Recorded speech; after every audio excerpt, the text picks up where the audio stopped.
Good morning, dear friends. Today I wanted to explain you about the locomotion in protozoa.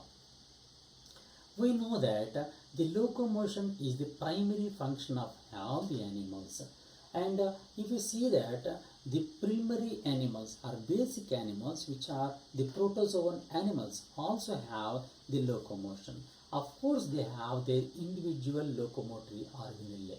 Let's discuss about how many types of locomotions are there in the locomotion of the protozoa. If you see the locomotion in protozoa, the locomotion is four types of locomotory organelle, and four types of locomotions are taking place in the protozoa. Those are, the first one is amoeboid locomotion, and second one is flagillar locomotion. The third one is ciliar or ciliary locomotion. The fourth one is metabolic.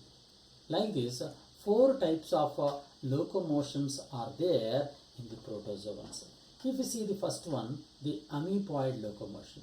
Amoeboid locomotion is nothing but the locomotion is caused because of the pseudopodia.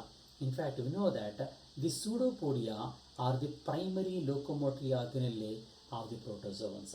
If those animals have the pseudopodia and those animals performing their locomotion with the help of the pseudopodia, then that is called as amoeboid locomotion. It is very common in rhizopod protozoans. Just for example, the amoeba, entamoeba, all are belongs to the rhizopoda protozoans and rhizopoda, and those rhizopodans have the pseudopodia and perform their locomotion with the help of pseudopodia, so that type of locomotion is called as amoeboid locomotion.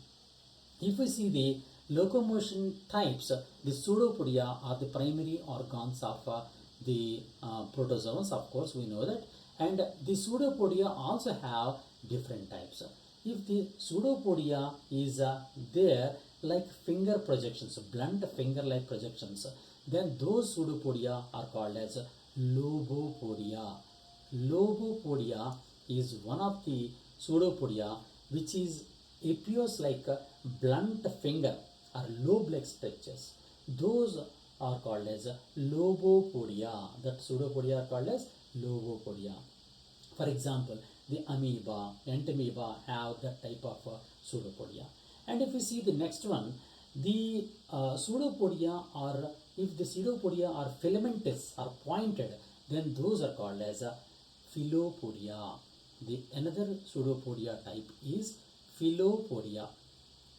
The philopodia are nothing but the pseudopodia which appears like filamentous pointed pseudopodia.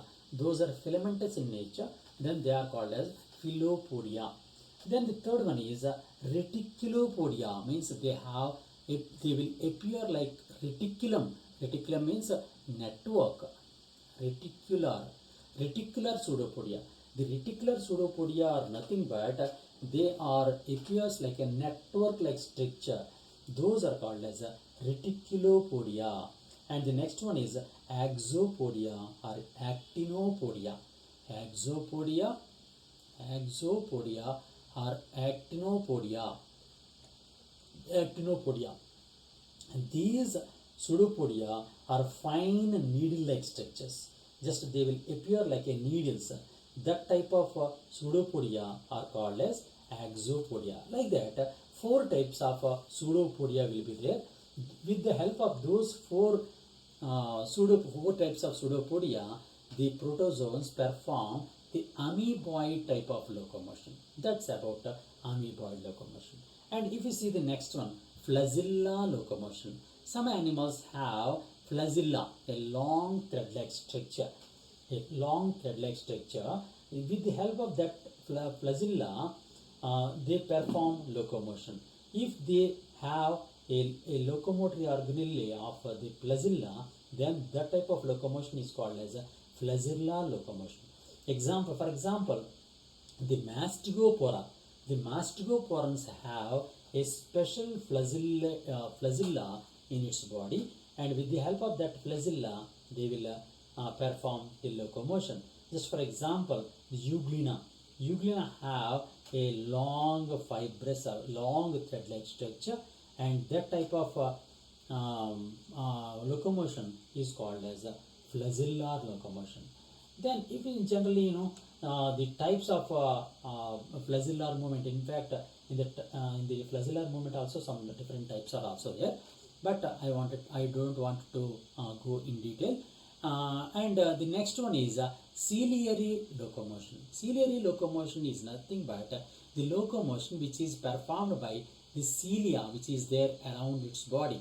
In fact, the cilia are nothing but a small thread-like structures which are there around its body. For example, if you see the paramecium, paramecium is generally called as a slipper animalcule. We know that this slipper animalcule contains numerous number of thread-like structures, and these thread-like structures are generally called as cilia. If these cilia is utilized for the purpose of locomotion, then that is called as ciliary movement or ciliary locomotion. For example, paramecium. Then the last one is metaboly. This metaboly is also called as gliding locomotion. Gliding means sliding. In fact, you know that the small zigzag movement in the protozoans caused by the contraction and relaxation of myonins present below the pellicle of the ectoplasm is called as a gliding locomotion. These movements are shown by the flagellates, sporozoans, and some ciliates, of course. And the best example for this gliding movement is generally Plasmodium vivax. We know about that. The Plasmodium parasite is caused this malaria disease in human beings. Those Plasmodium parasite, that is name of the Plasmodium parasite is nothing but the Plasmodium vivax and Plasmodium malaria, like that. The Plasmodium parasite have this type of gliding movement. That's about the locomotion in the different types of locomotions in the protozoans. And dear friends, if you have any doubts regarding this topic, please mention me in the comments. Then automatically, definitely, I will rectify your doubts. I will try to rectify your doubts. If you have any problem, definitely mention me with the comments. Then definitely I will answer for that questions. Thank you. God bless you.